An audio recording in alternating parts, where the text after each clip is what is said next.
ওই যুবক ডেকে বলে, পয়গম্বর, আমার গুনাহ এত বড়, আল্লাহর আরশে আজিম থেকে আমার গুনাহের পরিমাণ অনেক বড়। যখন নবীকে এই কথা জানায়া দেয়, নবীকে বলার পরে নবী বলে, তোমার গুনার কি হালাত, আর কেমন পরিমাণে এই গুনাহ, যে গুনায় তুমি কুফরিও করলা না, শিরকও করলা না, হত্যাও করলা না, আবার বলো আল্লাহর আরশ থেকে বড়, আসমান জমিনের চাইতেও তোমার গুনাহের পরিমাণ বড়। ওই যুবক বলে, ও পয়গম্বর, এত বড় বড় অপরাধ আমি করেছি। বলে, এই এলাকার মধ্যে যতগুলো মানুষ মারা যায়, মারা যাওয়ার পরে যখন লাশগুলো দাফন করে দেয়, আমি কবর খনন করে করে ওই কবর থেকে লাশ থেকে আমি কাফন চুরি করি, এরপরে এনে এনে বিক্রি করি, আর এগুলা দিয়ে আমার নিজের জীবিকা নির্বাহ করি, এটাই আমার কাজ। সাথে সাথে যারা এই কবরের মধ্যে চলে যাবে, দাফন করার পর আমার একটু পরিমাণ ভয় আসে না, আমি কবরের মধ্যে দৌড়াইয়া ওই কবরটাকে খনন করে কাফনটা উঠে নিয়ে চলে আসি, আর ওই লাশটারে উলঙ্গ কবরের মধ্যে ফালাইয়া দিয়া চলে আসি। কিন্তু ও পয়গম্বর, আজ থেকে কয়েকদিন আগে আমি যখন কবরে যাই, ওই কবরে যাওয়ার পরে আমি দেখি ওই কবরের মধ্যে এক যুবতী মহিলার লাশ। ওই লাশটাকে দেখে দেখে আমি যখন কাফনটা ওই যুবতী মহিলা থেকে বের করে ফেললাম, দেখলাম আমি যুবতী মহিলাটা দেখতে ভারী সুন্দরী। আমি এবার মনে মনে মনে মনে চিন্তা করলাম, শয়তানের প্ররোচনার ফাঁদের মধ্যে বাঁধিয়া আমি এই মহিলাটাকে এই জায়গায় জেনার কাজের মধ্যে আমি লিপ্ত হয়ে যাব। আমি কবরের মধ্যে আমি আমার খায়েশ মেটানোর জন্য শয়তানের প্ররোচনায় পড়ে ওই যুবতী মহিলার সাথে ওই জায়গায় খারাপ কাজে লিপ্ত হয়ে গেলাম। আমি আমার কাজ শেষ করার পরে যখন আমি কবর থেকে কাফন নিয়ে উঠে আসবো, ওইমনি দেখি গাইবি আওয়াজ, কে যেন আমায় বলে, হে যুবক, তুমি কই যাও? আমার মনে হয় ওই মহিলাটা আমাকে জানায়া দিল, যুবক ভাই আমার, তুমি কই যাও? এতগুলো লাশের মিছিলের মধ্যে তুমি আমারে উলঙ্গ করে করে, নাপাক করে করে তুমি কোন জায়গায় দৌড়াও? একদিন কি এই কবরের মধ্যে তুমি আসবা না? একদিন কি কবরের ঘাটিতে তোমার পড়তে হবে না? একদিন কি তুমিও কবরের মধ্যে দাফন হবে না? ও যুবক রে, কাল হাসরের ময়দানে তুই আল্লাহর কাছে কি জবাব দিবা? আমি তো আল্লাহর দরবারে নাপাক হালাতে উঠবো। আমার পরিবারের লোকেরা আমাকে কত সুন্দর করে করে করে করে আমাকে পাক বানাইয়া, আমাকে জীবনের শেষ গোসল দিয়া এই কবরের মধ্যে আমাকে রেখে রেখে চলে গেল। কিন্তু তুই আমার কাফনটাও নিয়ে গেলা, আবার আমার নাপাক হালাতের মধ্যে রেখে রেখে চলে গেল। ওই যুবক, তোর অন্তরের মধ্যে কি আমার আল্লাহর ভয় নাই? যুবক ডেকে বলে, পয়গম্বর, ওই কথাটা শোনার পরে আমি চিন্তা ভাবনা করতে লাগলাম, আমি অন্যায় করেছি, আমি অনেক বড় অপরাধ করে ফেলেছি, আমার আল্লাহ আমাকে ক্ষমা করবে কি করবে না আমার জানা নাই। এজন্য চোখের পানি ফালায়া ফালায়া কান্না করি। নবী আমার বলে, ও যুবক, এত বড় গুনাহ কি মানুষ করতে পারে? এত বড় অন্যায় কি মানুষের দ্বারা সম্ভব? এত বড় অন্যায় কি একটা ব্যক্তি করতে জানে? ও যুবক রে, তুই এত বড় গুনাহটা কেমনে করতে পারলা? এই কথা বলতে দেরি হয়। যুবক বলে, না না, মনে হয় আমার আল্লাহ আমারে ক্ষমা করবে না। নবীর দরবার থেকে দৌড়াইয়া রওনা হয়ে গেলেন। যাইয়া যাইয়া একটা পাহাড়ের চূড়ার মধ্যে দাঁড়াইয়া আমার আল্লাহকে ডাক দেয়, হে মালিক, আমি এত গুনাহ করেছি, এত বড় অপরাধ আমার দ্বারা হয়ে গেল। হে মালিক, আমার গুনাহ কত বড় তোমার জানা আছে রে আল্লাহ। তবে আমার গুনার চাইতেও আমি জানি তোমার রহমান নামের পাওয়ার অনেক বেশি। আমার গুনার চাইতেও তোমার দয়ালু নামের পাওয়ার অনেক বেশি। আল্লাহ গো, তুমি যদি আমারে ক্ষমা করে দাও, তোমার কোনো ক্ষতি হবে না। ওই পাহাড়ের চূড়ায় দাঁড়াইয়া সাইয়্যিদুল ইস্তিগফার নামে একটা ইস্তিগফার আছে, সেই ইস্তিগফার আমার মাওলার কাছে বড় দামি। আল্লাহুম্মা আনতা রাব্বি লা ইলাহা ইল্লা আনতা খলাকতানি ওয়া আনা আবদুক ওয়া আনা আলা আহদিক ওয়া ওয়াহদিক মাস্তাতাতু আউযু বিকা মিন শাররি মা সানাতু আবুউ লাকা বিনি'মাতিকা আলাইয়া ওয়া আবুউ লাকা বিদামবি ফাগফিরলি ফাইন্নাহু লা ইয়াগফিরুয যুনুবা ইল্লা আনতা। সাইয়্যিদুল ইস্তিগফার সেই জায়গায় নিচেকে ছোট মনে করা, আল্লাহকে এমন পরিমাণ বড় করে করে আল্লাহকে গফফার নামের খেতাব দেওয়া হয়।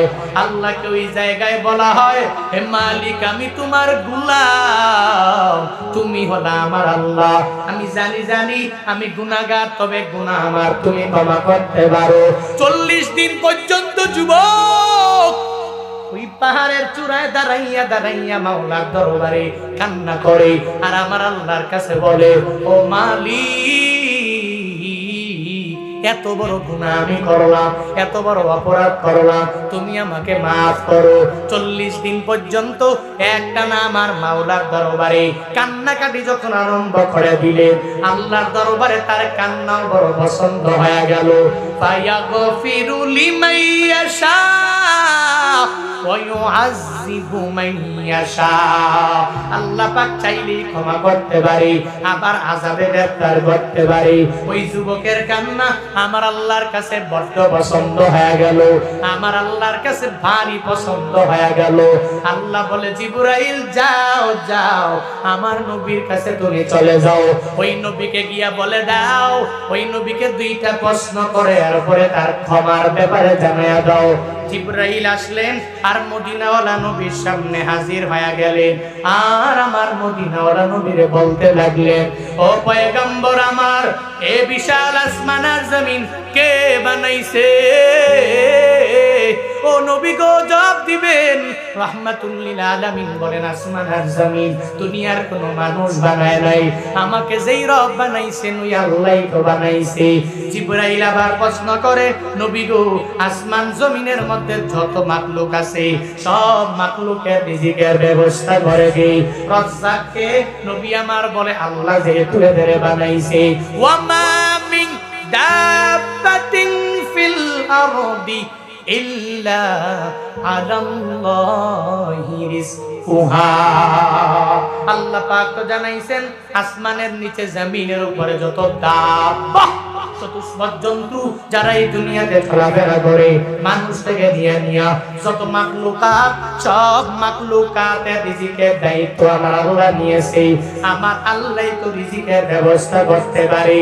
এরপরে মদিনাওয়ালা নবীকে জিবরাইল উদ্দেশ্য করে জানায়া দেয়, ও পয়গম্বর, যে আল্লাহ আসমানের মালিক, যে আল্লাহ জমিনের মালিক, আমার যে আল্লাহ সবার জাত, আবার রিজিকের ব্যবস্থাও আল্লাহ করেন, ওই আল্লাহ কি তার একটা বান্দার গুনাহকে ক্ষমা করতে পারে না? নবী আমার বলেন, পারে, কারণ ফায়াগফিরু লিমান ইয়াশা ওয়া ইউআযযিবু মান ইয়াশা। আল্লাহ পাক চাইলেই ক্ষমা করে দিতে পারে, আবার আযাব দিয়া দিতে পারে। সব ক্ষমতা আমার মাওলার হাতে। জিবরাইল বলে, ও পয়গম্বর, একজন সাহাবী আপনি পাঠাবেন ওই পাহাড়ের চূড়ায়, পাহাড়ের চূড়া থেকে ওই যুবকের দেয়া জানায়া দিবে। সেই সাহাবীটা দেয়া বলে দিবে। এই সাহাবী পাঠায়া দিলেন নবী ওই পাহাড়ের চূড়ার মধ্যে যুবকের দরবারে।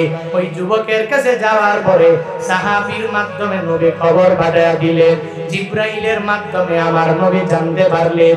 চলে গেলেন যুবকের কাছে, আর যা বলে, হে যুবক, তুমি শুনে নাও, তোমার গুনাহ এত পরিমাণ বড় হওয়ার পরেও আল্লাহ পাক তুমি তাওবা করার কারণে আল্লাহর কাছে বড্ড পছন্দ হয়ে গেছে, আমার মাওলার কাছে ভালো লেগে গেছে।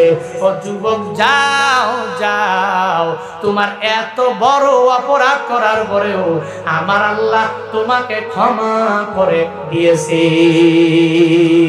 আল্লাহ পাক বলেন, এর মানুষ, তুই যা গোপন করো আর যা প্রকাশ করো, তোর মনের মধ্যে যা আছে সব ব্যাপারে আমি আল্লাহর কাছে হিসাব দেওয়া লাগবে।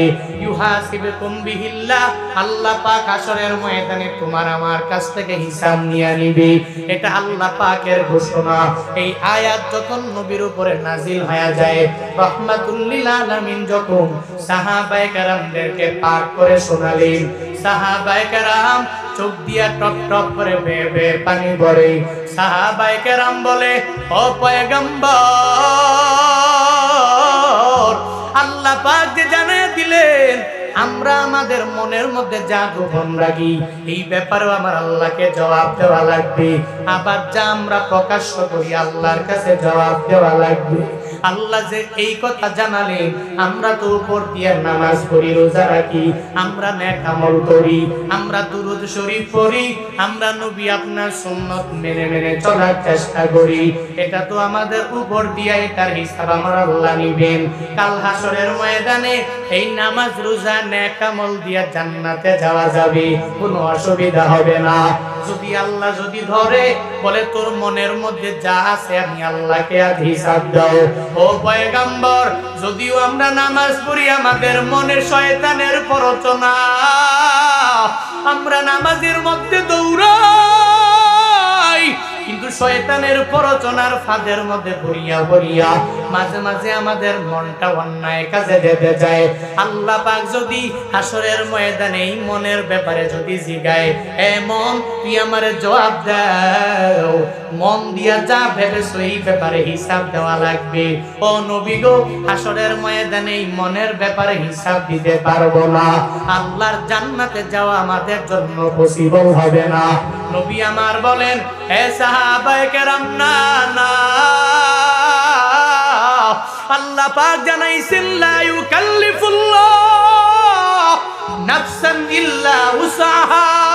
আল্লাহ পাক তো জানাইছেন হাসরের ময়দানে ওই বান্দার হিসাব নিবে। এরপরে আয়াতাংশের মাধ্যমে আল্লাহ এই আয়াতটাকে মানসুখ করে দিলেন, মানে হুকুমটাকে রহিত করে জানায়া দিলেন, তুই দুনিয়াতে তুমি যা কাজ করবা ওই কাজের ব্যাপারে হিসাব দেওয়া লাগবে, মনের মধ্যে কি চলে এই ব্যাপারে হিসাব দেওয়া লাগবে না। মানে মনে যা চলে এটাকে কাজে পরিণত করা লাগবে, মনের মধ্যে যা চলে এরপরে তোমার এই কাজটাকে তুমি মুখ দিয়া বের করা লাগবে। আল্লাহ পাক জানায়া দিলেন, লা ইউকাল্লিফুল্লাহু নাফসান ইল্লা উসাহা। কাল হাসরের ময়দানে কোন বান্দাকে এমন ভাবে চাপাইয়া দেওয়া হবে না, আর নফসের দিকে লক্ষ্য করে করে তার মনের ব্যাপারে হিসাব নেওয়া হবে না।